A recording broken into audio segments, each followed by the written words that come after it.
ओम नमः सिद्धेभ्य ओम नमः सिद्धेभ्य ओम नमः सिद्धेभ्य मोक्षमार्गस्य नेतारं वेत्तारं कर्म भूभृतां ज्ञातारं विश्वतत्त्वानां वन्दे तद्गुणलब्धये नमः श्रीवर्धमानाय निर्धूतकलिलात्मने शालोकानां त्रिलोकानां यद्विद्यादर्पणायते तज्जयति परमज्योति समं समस्तैरनन्तपर्यायैः दर्पणतल इव सकला प्रतिफलति पदार्थ मालिका यत्र।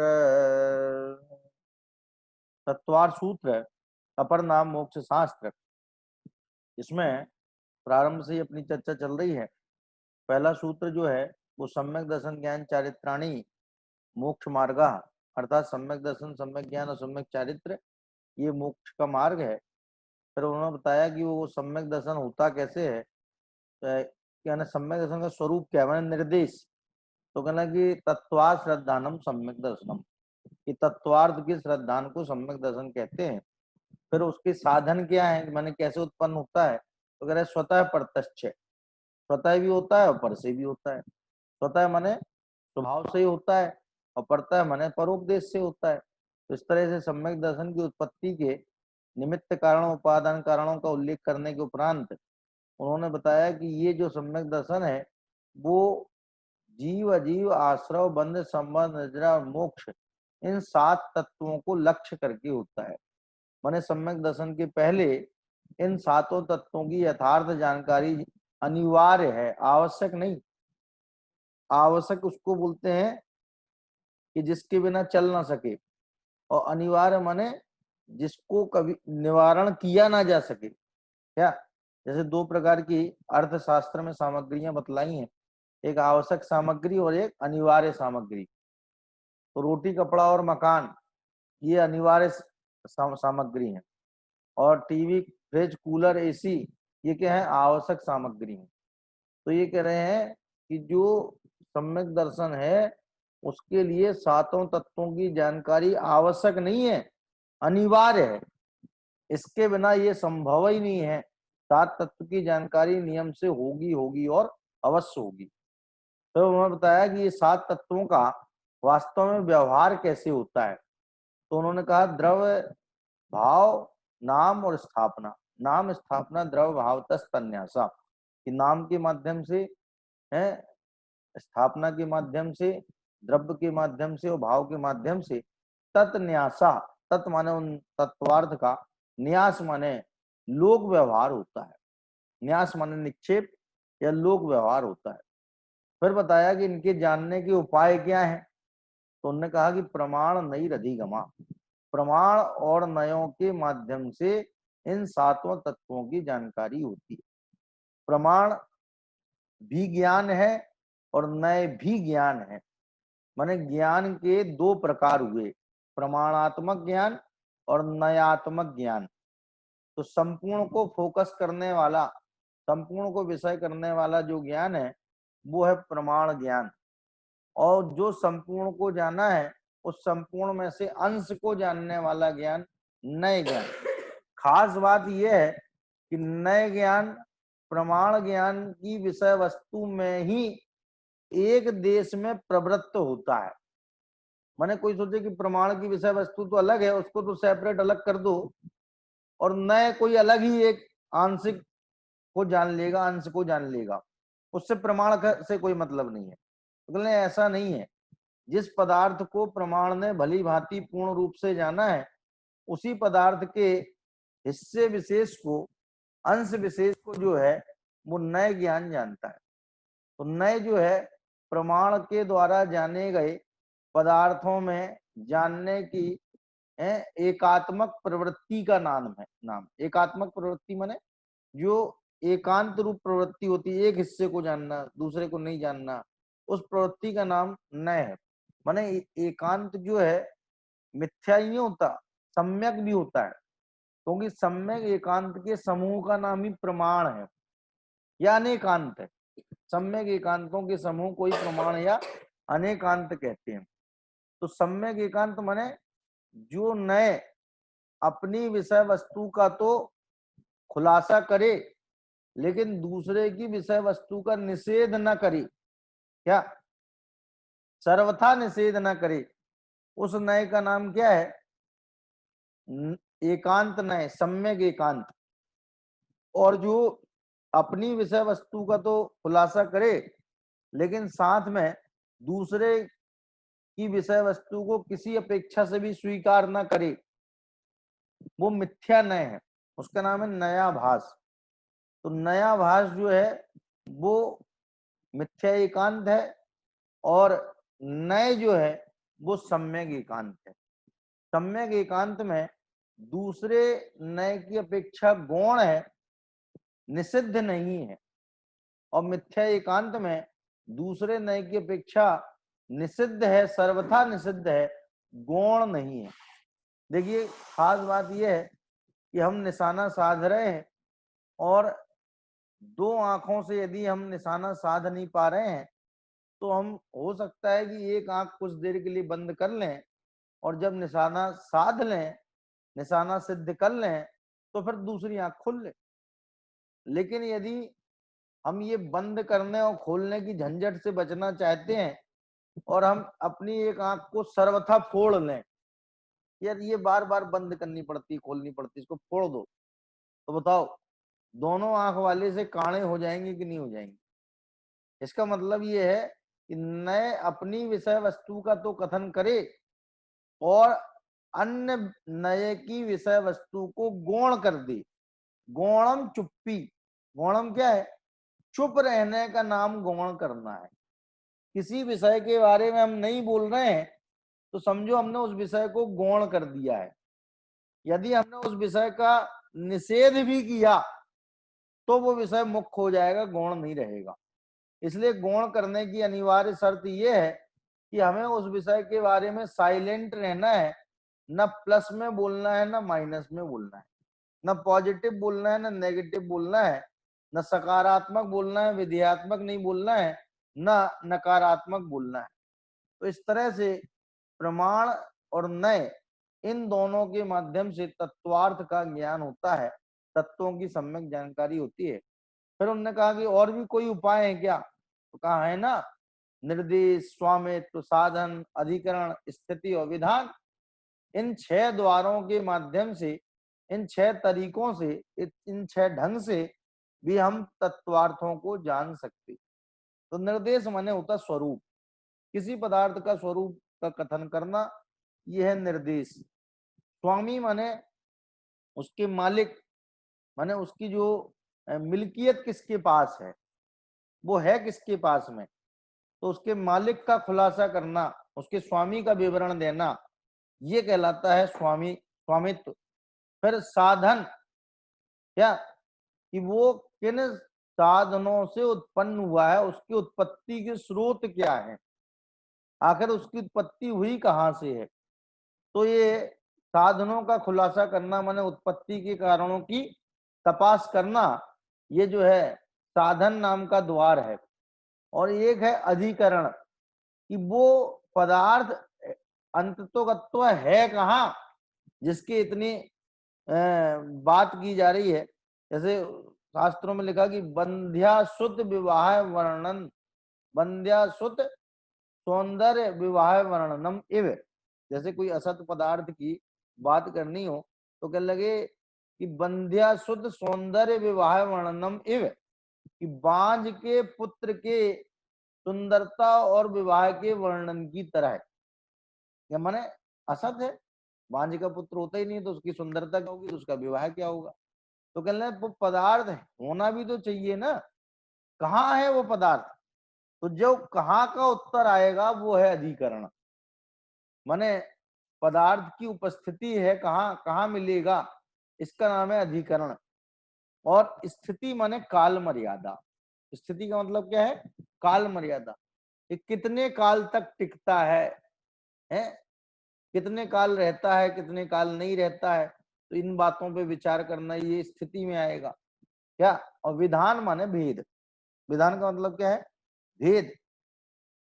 जितने भेद हो सकते हैं पदार्थ के, उन भेदों का कथन करना, उन भेदों का जानना, ये कहलाता है विधान के माध्यम से पदार्थ का निर्णय करना। तो ये कह रहे ये जो 6 बताए हैं, इन 6 द्वारों, इन 6 माध्यमों से पदार्थ का निर्णय होता है। लोक में भी इन्हीं द्वारों का हम प्रयोग करते हैं। सबसे पहले नाम जानते हैं, फिर उसके कौन के पास है, कौन उसका मालिक है, कैसे बना है, कहाँ है, कितने दिन चलेगा। अच्छा, उसके कोई भेद प्रभेद है कि एक ही टाइप का आता है, कई टाइप के आते हैं। माने इन जो इसमें जो विषय वस्तु दी है ना, इस विषय वस्तु का हम प्रायः अपने जीवन में प्रयोग करते हैं, लेकिन उसके नाम दूसरे हैं। माने ये बिल्कुल व्यवहारिक सूत्र है। कैसा सूत्र है, व्यवहारिक सूत्र। लोक व्यवहार में भी इन्हीं द्वारों का प्रयोग करके जो है पदार्थ की भली भांति स्थिति को जान पाते हैं, पदार्थ की पोजीशन को हम ट्रैक कर पाते हैं इन्हीं द्वारों के माध्यम से। तो ये निर्देश, स्वामित्व, साधन, अधिकरण, स्थिति, विधानता, इन सातों, इन पांचों के माध्यम से सम्यक दर्शनादि या तत्वार्थ आदि का ज्ञान होता है। अब इसके बाद में कह रहे हैं, ये बहुत बड़ा सूत्र है, ये जो 8वें नंबर का सूत्र है, इसकी सर्वार सिद्धि टीका बहुत बड़ी है। ये जो सत, संख्या, क्षेत्र, स्पर्शन, कालांतर, भावाल्प है, भावाल्प, बहुत्वैश्च, ये जो सूत्र है ना, इस सूत्र की टीका जो सर्वार सिद्धि टीका है, वो बहुत दीर्घ टीका है। बल्कि जो सर्वार सिद्धि टीका शास्त्री फर्स्ट ईयर में पढ़ाई जाती थी, अब ध्यान नहीं मुझे पढ़ाई जाती कि नहीं पढ़ाई जाती शास्त्री फर्स्ट ईयर में, लेकिन जब मैं पढ़ता था तो शास्त्री फर्स्ट ईयर में पढ़ाई जाती थी। तो ये सूत्र की जो टीका है ना, उस टीका की विषय वस्तु छोड़ दी जाती थी, कोर्स में नहीं थी वो इतना इतना विस्तार है सूत्र का। क्या ये 8 द्वार इसमें बतलाए हैं। हाँ जी, अजय जी कोई प्रश्न है आपका, बताइए।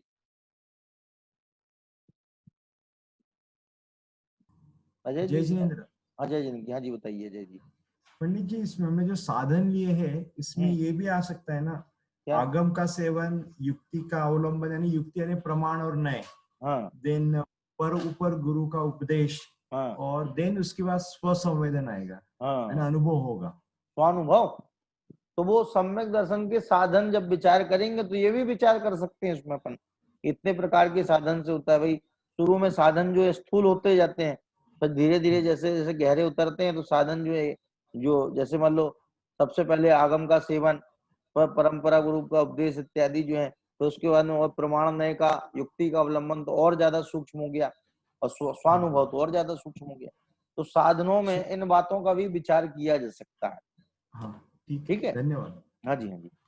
तो ये जो सूत्र है 8वें नंबर का, इसमें जो है ये 8 द्वार बतलाए हैं, सत, संख्या, क्षेत्र, स्पर्शन, काल, अंतर, भाव और अल्प बहुत। मैं 8वें नंबर के सूत्र में 8 ही द्वार बतलाए, 8 माध्यम बतलाए हैं। इन 8 माध्यमों से जो है पदार्थ का निर्णय होता है, वस्तु का निर्णय होता है। तो सबसे पहला माध्यम जो बतलाया है वो है सत। क्या, सत्य क्या है, तो मैंने जीव का अस्तित्व, मैंने लिखा है सत अर्थात जीव का अस्तित्व, जीव का एक्सिस्टेंस, अस्तित्व। यदि कोई पदार्थ एक्सटेंस नहीं है, उसका अस्तित्व ही नहीं है, तो उसे अपन उसके बारे में चर्चा ही क्यों करें, जिसकी सत्ता ही नहीं है। जिसकी सत्ता हो तो उसकी तो चर्चा कर सकते हैं, जिसकी सत्ता ही नहीं है उसकी चर्चा करने से क्या फायदा है ना। तो कह रहे सत माने उसका अस्तित्व। संख्या, संख्या माने भेद प्रभेद। देखो भेदों के भेद को प्रभेद बोलते हैं। क्या, भेदों के भेद को प्रभेद बोलते हैं, और अभेद की विशेषताओं को भेद बोलते हैं। अभेद की विशेषताओं को भेद बोलते हैं और भेदों के भेद को प्रभेद बोलते हैं। तो जहां तक भेद हो सकते हैं उन भेदों पर विचार करना, ये संख्या का विचार। सत, संख्या, क्षेत्र, स्पर्शन। क्या, क्षेत्र क्या है, कि जो वर्तमान कालीन उसका निवास स्थान है उसका नाम क्या है? क्षेत्र। और स्पर्शन क्या है? कि त्रिकालवर्ती स्थान, त्रिकालीन स्थान जो है, तीनों काल का जो इसका स्थान है रहने का, वो क्या है? जैसे वर्तमान में जो जीव जहां है, जैसे अपन लोग सब इस समय भरत क्षेत्र में है, जम्बू द्वीप में भरत क्षेत्र में है, आर्य खंड में है, मिलिच खंड 5 और मिलिच खंड वहां तो है नहीं, अपन तो आर्य खंड में है। तो अपन लोग का वर्तमान क्षेत्र समझो आर्य खंड में भारत देश में है। क्या? आर्य खंड में भारत देश में, तो भारत देश हमारा वर्तमान क्षेत्र है। लेकिन यदि कोई स्पर्शन की बात करे कि हमारा स्पर्शन क्या है, तो तीनों लोक हमारा स्पर्शन कहलाएगा। क्यों? क्योंकि हम तीनों लोक में घूमते हैं। काल की अपेक्षा से वर्तमान में तो चलो यहाँ है, भविष्य में पता नहीं कौन से लोक में होंगे, ऊर्ध्वलोक में होंगे या मध्यलोक में होंगे या अधोलोक पहुंच जाएंगे वापस। क्या माने? नारकी बन जाएंगे ऐसा नहीं, लेकिन भवनवासी बन गए और अधोलोक पहुंच गए, है ना? तो वो भी हो सकता है। तो कह रहे हैं कि ये वर्तमान कालीन निवास स्थान का नाम है क्षेत्र, और त्रिकालीन तीनों काल संबंधी निवास स्थान का नाम है स्पर्शन। काल माने उसकी उपस्थिति का समय, मौजूदगी का समय, उसका नाम है काल। तो पदार्थ किस समय रहता है, वो जो समय है उसका नाम है काल।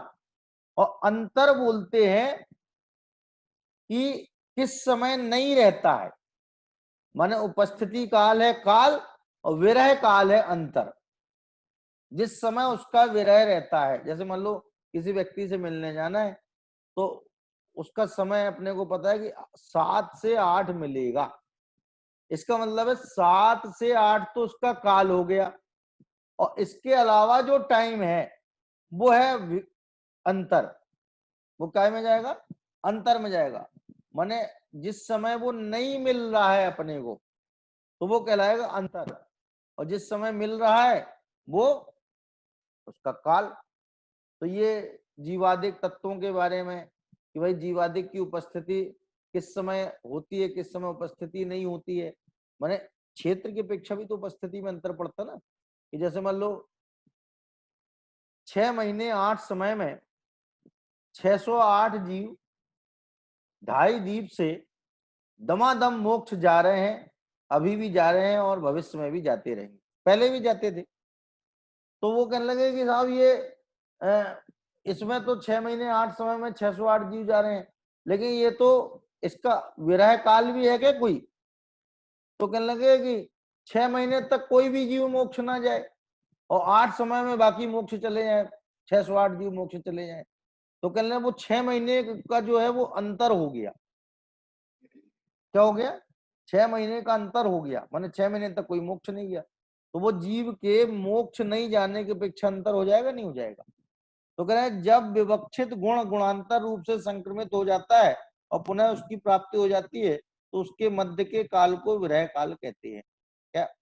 इसमें तो बड़ी टिपिकल परिभाषा दी है। कह रहे किसी क्षेत्र में स्थित वस्तु के समय की मर्यादा का निश्चय करना काल है। क्या? किसी क्षेत्र में स्थित जो वस्तु है, किसी समय किसी क्षेत्र में स्थित जो वस्तु है उसकी समय की मर्यादा तय करना, ये काल में जाएगा। ठीक है? तो कह रहे जैसे अंतर में क्या आएगा कि जो किसी पर्याय रूप से परिणमित हो रहा है और वर्तमान में उस पर्याय रूप से परिणमित नहीं है, तो जिस समय उस पर्याय रूप से परिणमित नहीं है उस समय का नाम है अंतर, है ना? और भाव बोलते हैं औपसमिक आदि भावों को, जो जो 5 प्रकार के भाव आगे बताएंगे दूसरे अध्याय में, कि जीवों के 5 प्रकार के असाधारण भाव होते हैं। औपसमिक छायिको भाव मिश्रस्य जीवस्य स्वतत्व मौदिक पारिणामिक उच्च। ये औपसमिक भाव, छायिक भाव, मिश्र माने छाय औपसमिक भाव है, औदिक भाव और पारिणामिक भाव। ये जो क्रम है ना, ये क्रम जो है आरोही क्रम है, असेंडिंग ऑर्डर है, बढ़ता हुआ क्रम है। सबसे कम जीव कौन है? औपसमिक भाव वाले हैं। उससे ज्यादा कौन है कि छायिक भाव वाले हैं। उससे ज्यादा कौन है कि छायोपसमिक भाव वाले हैं। उससे ज्यादा जीव कौन है कि औदिक भाव वाले हैं। और सबसे ज्यादा जीव कौन से है कि पारिणामिक भाव वाले। ऐसा कोई जीव नहीं जिसके पारिणामिक भाव ना हो। क्या? तो ये औपसमिक आदि भावों को जो क्या है, इनको भाव कहते हैं। और अल्प बहुत सत्संख्या क्षेत्र स्पर्शन काल अंतर भाव भाव अल्प बहुत्वैश्च, ये तृतीया का बहुवचन है। अल्प बहुत्व के द्वारा तो अल्प बहुत्व के द्वारा कैसे, कि कोई चीज किसी से अल्प है और किसी की अपेक्षा बहुत है। क्या, जैसे मान लो बदरी फल है, बदरी फल माने बेर, बेर जो है वो अल्प है कि बहुत्व है, तो कहने साहब वो संतरे की अपेक्षा से तो वो अल्प है, संतरे जितनी तो नहीं होती, संतरे से तो छोटी होती है बदरी फल, है ना, संतरे की अपेक्षा वो अल्प है। और राई की अपेक्षा देखा जाए बहुत है, एक बदरी फल जितने आकार में कितनी राई समा जाएंगी, तो वो राई की अपेक्षा जो है बहुत है। तो किसी भी पदार्थ में अल्प बहुत जो है वो आपेक्षिक होता है, सापेक्षिक होता है, अपेक्षाकृत होता है। क्या, जैसे कोई व्यक्ति ऊंचा है कि नीचा है, यदि वो तीसरी मंजिल पे बैठा है तो पहली मंजिल वाले की अपेक्षा तो ऊंचा बैठा है, और पांचवी मंजिल वाले की अपेक्षा नीचे बैठा है, तो वो ऊंचा बैठा है कि नीचे बैठा है, कहते हैं आपेक्षिक है, सापेक्षिक है, ये बात ये अपेक्षा से है, वो ऊपर भी है और नीचे भी है, कि पांचवी मंजिल वाले की अपेक्षा से तो नीचे बैठा है वो, और पहली मंजिल वाले की अपेक्षा ऊपर बैठा है। तो इस तरह से ये अल्प बहुत्व के द्वारा माने हीनाधिकता, अल्प बहुत्व का मतलब क्या है, हीनाधिकता, इसके माध्यम से भी पदार्थ की जानकारी होती है। क्या, अपन लोग जो है हीनाधिकता के आधार पर, जैसे मान लो कोई चीज मार्केट में कम दुकानों में बिक रही है, तो समझ जाते ना इसकी आवक कम हो रही है, तो इससे लोग अनुमान लगा लेते कि अब इसके रेट बढ़ जाने वाले हैं, क्योंकि ये अभी तो इतनी मिल रही है, आगे इतनी भी नहीं मिलेगी। ठीक है, और बहुत आयात हो गई, मान लो ये गवर्नमेंट कह रही है कि साहब इस साल चावल की फसल बहुत हो गई है, तो इसका क्या हुआ कि चावल इस बार सस्ता हो जाएगा, क्योंकि बहुत हुआ है।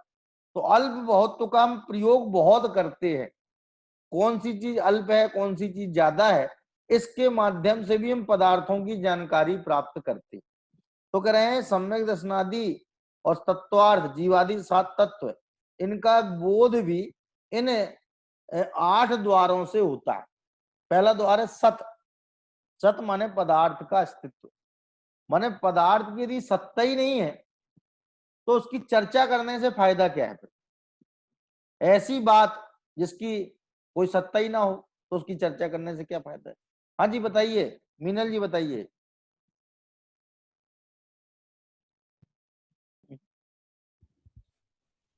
हाँ पंडित जी, मैं हाँ वही बताइए। पूछ रही थी, मुझे अंतर वाला जो है ना विरह काल, हाँ तो हाँ ये हम 7 तत्व में आप एक एक तत्व थोड़ा सा घटित करके बता दे, क्योंकि जीव मतलब मुझे ज्यादा समझ आ ही नहीं रहा विरह काल, मतलब वही अच्छा, फिर से बता, विरह काल सातों तत्वों के ऊपर।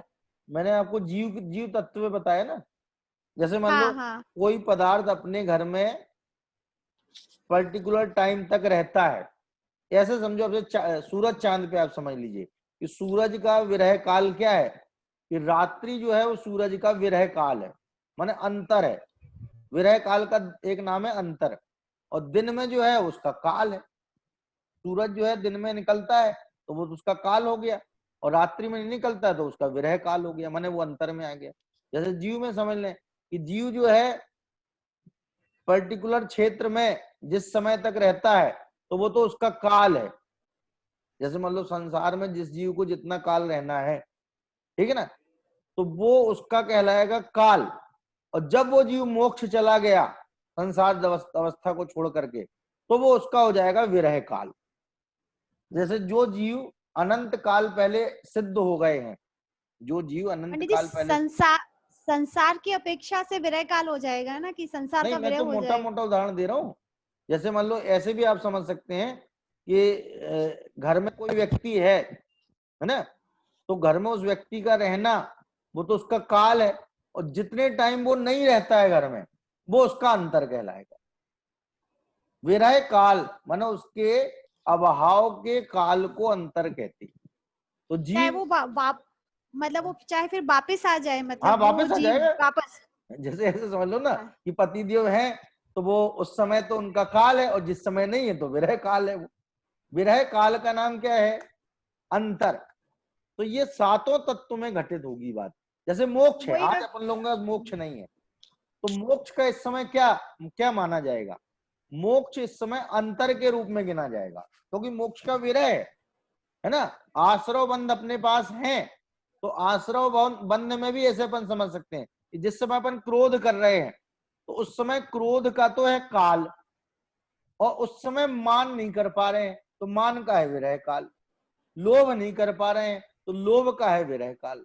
तो इस तरह से अंतर और विरह काल ये दोनों एक ही शब्द हैं, क्योंकि क्या शास्त्रीय शब्द है ना, तो थोड़ा सा ऐसा लगता है कि ये अंतर का मतलब ही कैसे हो गया विरह काल, लेकिन ये इसका एक्चुअल अर्थ यही है, निरंतर और अंतर। इससे समझ में आ जाएगा। निरंतर माने कंटिन्यूटी होता नहीं होता है, निरंतर माने कंटिन्यू, लगातार रहना, किसी चीज का लगातार रहना, वो निरंतर। और अंतर माने उसका गायब हो जाना, वो उसका अंतर।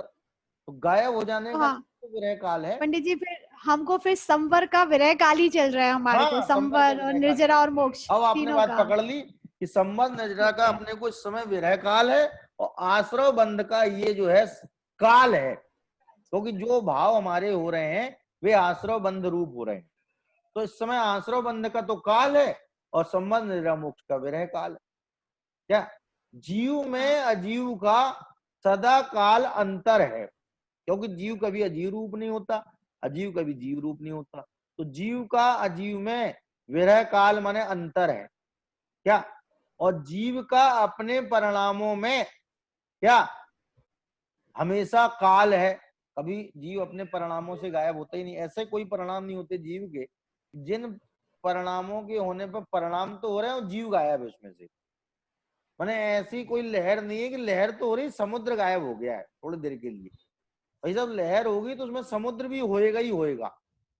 तो कह रहे जो अंतर है वो विरह काल का नाम है, और जो काल है वो उसकी उपस्थिति काल का नाम है। तो कह रहे सत। पंडित जी, फिर वो एक वो जो विग्रह गति बोलते हैं ना, अपने एक हाँ, शरीर से दूसरे शरीर में जाते हैं, तो वो भी एक विरह काल हो जाएगा ना, दो शरीरों के बीच का विरह काल, ऐसे हाँ वो हो भी उसमें जाएगा। घटित होगा। भाई हम एक शरीर अच्छा। छोड़ के दूसरे शरीर गए तो वो चार समय, जो चौथे समय में तो जी। नया शरीर नियम से मिल ही जाता है। एकम दो तीन वाना का सूत्र है, एक समय, दो समय, तीन समय, जो विग्रह गति का समय है वो समय जो है वो विरह काल कहलाएगा, जिसमें हमारे पास शरीर नहीं है कोई। माने तेजस और कार्बन शरीर तो चूंकि अनादि संबंधी है इसलिए उनका तो कभी विरह होता नहीं, लेकिन औदारिक शरीर नहीं है अथवा वैक्रिक शरीर नहीं है। हम यहाँ से मर के देवगति गए तो देवगति में वैक्रिक शरीर मिलने वाला है और यहाँ पर औदारिक शरीर था। तो इस समय जब विग्रह गति में थे न औदारिक शरीर रहा न वैक्रिक शरीर रहा, तो औदारिक शरीर और वैक्रिक शरीर की अपेक्षा वो अंतर कहलाएगा। तो तेजस समझ कारण आ गया अभी। है। आगे समझ, आगे बिल्कुल हाँ जी, करेक्ट। आपने कई ठीक है। उदाहरण दे दिए ना इसलिए समझ में आ हाँ जाएगा। जी। जी जी जी, हाँ जी, हाँ जी, थैंक यू। हाँ जी। अब देखिए सत संख्या, संख्या क्या हो गया, संख्या माने भेद प्रभेद, जितने भेद प्रभेद हो सकते हैं। व्यवहार नय के बारे में कहा जाता है कि व्यवहार नय वहां तक भेद करके चलता है जहां तक भेद करना संभव होता है, वहां तक भेद करता चलता है। माने पुद्गल का भेद करना चालू करेगा तो परमाणु तक ले जाके छोड़ेगा, क्यों, परमाणु के बाद कोई भेद हो नहीं सकता है पुद्गल का। तो कह रहे संख्याओं का ज्ञान प्राप्त करना, इससे भी पदार्थ की उपस्थिति का या मौजूदगी का पता लगता है। माने हम किसी पदार्थ के बारे में जानने का प्रयास करें और उसके भेद प्रभेद ना जाने, ऐसा हो ही नहीं सकता। हमारा जो अंतर का भाव है, आंतरिक भाव है, वो इस बात को जरूर कुरेदेगा कि इसके भेद कितने हैं, कितने प्रकार का है, क्या एक ही प्रकार का आता है, और भी क्वालिटी दिखाइए आप इसकी। हम क्या बोलते हैं, और भी क्वालिटी दिखाइए। तो ये क्वालिटी दिखाना क्या है कि माने हम उसके संख्याओं को जानना चाहते। ऐसा तो नहीं कि इसने हमें कोई घटिया क्वालिटी दिखा दी, इससे बढ़िया वाली रख ली है तो हम कहते हैं भाई साहब और भी अच्छी क्वालिटी दिखाइए आप। क्या माने हमें लेनी तो है सबसे घटिया क्वालिटी, लेकिन हम पूछते क्या भाई साहब सबसे बढ़िया क्वालिटी दिखा दीजिए मैं आप। क्या अब उसने सबसे बढ़िया क्वालिटी दिखा दी, उसके रेटेड सब बता दिए, तो हमने देखा कि अरे भी लेनी तो अपने को वो वाली है, लेकिन कंपेरिजन करना है कि क्वालिटी और रेट की, क्वालिटी और रेट दोनों की कंपेरिजन तब हो पाएगा जब वो दिखा देगा हमें। तो हमने उसके सारे भेदों की जानकारी इसलिए प्राप्त की। लेना है एक और 10 चीजें हम निकलवा लेते हैं दुकानदार से। क्यों निकलवा लेते हैं, क्योंकि हमें ये लगता है कि हम कोई घटिया चीज न ले आए। तो वो कह रहे संख्या के माध्यम से भी हम पदार्थ की जानकारी प्राप्त करते हैं। तो सत संख्या क्षेत्र, क्षेत्र माने वर्तमान निवास, जो पदार्थ जहां पर है है, वो उसका वर्तमान निवास क्षेत्र कहलाता है। स्पर्शन माने 3 कालों में विचरण क्षेत्र, माने 3 कालों में पाया जाए। तो कहला 3 काल में, भूतकाल में भी जीव पाया जाता था, है, वर्तमान में भी पाया जाता है ना, और भविष्य में भी पाया जाता है। तो 3 काल हो गई है। लेकिन कहाँ पाया जाता है कि पाया जाएगा तो लोकाकाश में पाया जाएगा। जीव जब भी प्राप्त होगा तो लोकाकाश में ही मिलेगा, अलोक में कभी नहीं मिलेगा। तो लोकाकाश जो है, असंख्यात प्रदेशी लोकाकाश जो है, वो जीव का स्पर्शन कहलाएगा। माने त्रिकालवर्ती क्षेत्र का नाम क्या है? स्पर्शन। और काल माने अवधि, कि उसकी अवधि क्या है? तो जीव की अपेक्षा विचार करें तो भाई अनादि अनंत है। लेकिन मनुष्य पर्याय की अपेक्षा विचार करोगे तो अनादि अनंत नहीं है। मनुष्य जीव की बात करेंगे तो अनादि अनंत नहीं होगा। यदि खाली जीव की बात करेंगे, अतीन्द्रिय जीव की बात करेंगे, तो वो अनादि अनंत है काल। लेकिन मनुष्य जीव की बात करेंगे तो लिमिटेड है। देव जीव की बात करें तो भी लिमिटेड, नारकी, त्रेंच, सब लिमिटेड काल वाले हैं। ठीक है ना? तो ये क्या हो गया? काल। क्या हो गया? त्रिकालवर्ती। त्रिकालवर्ती स्थान का नाम स्पर्शन है ना, वर्तमान कालवर्ती स्थान का नाम क्षेत्र, तत्संख्या क्षेत्र स्पर्शन काल। काल माना उसकी मर्यादा, उसकी अवधि। अब पर्याय की बात कर रहे हो तो पर्याय की तो मर्यादा लिमिटेड है, और द्रव्य की बात कर रहे हो तो अनलिमिटेड है ना। तो ये हो गया उसका काल। अंतर माने विरह काल, कि कब नहीं है। जैसे जीव देव पर्याय में है और वो अभी मनुष्य पर्याय में आने वाला है, तो मनुष्य पर्याय में उसका विरह काल चल रहा है और देव पर्याय में उसका काल चल रहा है। और वो देव पर्याय से निकल के मनुष्य पर्याय में आ रहा है, बीच में है अभी ना, उसको मनुष्य पर्याय मिली है, मनुष्य गत्यानुपूर्वी कर्म का उदय आया है और देव गत्यानुपूर्वी कर्म का नहीं, देव गति का क्षय हुआ है। तो वो बीच का समय जो है वो उसका दोनों गतियों की अपेक्षा विरह काल कहलाएगा। फिर क्या है? भाव। भाव माने परिणाम। तो हमारे जैसे परिणाम होते हैं, उन परिणामों का नाम है भाव। तो अजीव के भी परिणाम होते, अजीव के भी होते ना परिणाम। जैसे अजीव द्रव्य में पुद्गल द्रव्य लें तो उसके स्पर्श रस गंध वर्ण परिणाम है। परिणाम का मतलब होता है पर्याय, परिणाम का मतलब भाव ही नहीं होता है। तो कहते हैं उसके भाव माने उसके परिणाम पुद्गल के पौद्गलिक होंगे, है ना, और जीव के जो है वो चैतन्यमय होंगे। माने भाव का मतलब होता है, इसलिए मान लो एक पदार्थों का एक नाम भाव भी है। उसमें जो है जो महावीर अष्टक स्तोत्र है, जो भागेंदु कवि ने लिखा, भागचंद जी ने लिखा है, चंद्र माने इंदु होता है इसलिए भागेंदु भी बोलते हैं। उसमें उन्होंने स्वयं लिखा भक्त्या भागेंदु ना कृतम है, यह पठे सुनियात चापी तयाति परमाम गतिम। तो उसमें लिखा है, सबसे पहली पंक्ति है उसकी, यदि ये चैतन्य मुकुर एव भावाश्चिद चिदा समम भांति द्रव्य व्यजनिल संतोंतरहिता। तो उसमें भाव शब्द दिया उन्होंने, पदार्थ को व्यक्त करने के लिए, पदार्थ को बताने के लिए भाव शब्द का प्रयोग किया कि यदि ये चैतन्य, जिनके चैतन्य रूपी दर्पण में चिद चिदा भावा क्या समम भांति, एक साथ भांति माने प्रतिभाषित होते। तो भाव का मतलब पदार्थ भी होता है और भाव माने परिणाम भी होता है। तो परिणाम क्या केवल जीव के ही होते हैं क्या? पुद्गल के परिणाम नहीं होते। पुद्गल के परिणाम स्पर्श रस गंध वर्ण होते हैं। स्पर्श के 8 भेद हैं, रस के 5 भेद हैं, गंध के 2 भेद हैं, वर्ण के भी 5 भेद हैं। इस तरह से स्पर्श रस गंध वर्ण के जो है 20 भेद हो जाते हैं। पुद्गल की 20 पर्याय मोटे तौर पर कही जाती है। तो कह रहे भाव माने परिणाम, और क्या है? अल्प बहुत माने कम ज्यादा की तुलना करना। काय की तुलना करना? कम ज्यादा की तुलना। कौन किससे कम है, कौन किससे ज्यादा है, कौन किससे कम है, कौन किससे ज्यादा है, ऐसा तुलनात्मक अध्ययन करना, कंपैरेटिव स्टडी करना। जीव ज्यादा है कि पुद्गल ज्यादा है? क्या कि साहब वो तो पुद्गल तो जीव से अनंत गुणे ज्यादा है, और जीव ज्यादा है कि अजीव ज्यादा है? कि साहब जब पुद्गल ही अनंत गुण है जीव से, तो फिर तो उसमें काल भी आ गया, धर्म भी आ गया, धर्म भी आ गया, आकाश भी आ गया, तो ये सब अजीव में आ गए कि नहीं आ गए? तो इनकी संख्या ज्यादा है और इनके मुकाबले जीव की संख्या कम है। फिर आश्रव बंध की बात करें कि आश्रव बंध के परिणाम ज्यादा है कि साहब संबंध निद्रा के परिणाम और मोक्ष के परिणाम ज्यादा है? तो कहले मोक्ष जो प्राप्त हो चुके हैं, मोक्ष को चले गए हैं, उनके तो मोक्ष रूप परिणाम है, उनके तो संबंध निद्रा रूप परिणाम है नहीं।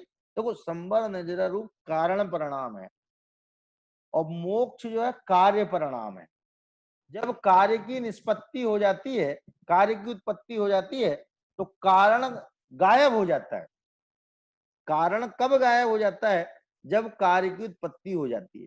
जैसे कोयले को सुलगाया तो कोयला अंगारा हो गया, कोयले को सुलगाया तो कोयला अंगारा हो गया, और कोयले को सुलगाने के बाद, अंगारा होने के बाद, कोयला जो अंगारा बन गया था वो अंगारा बाद में राख हो गया।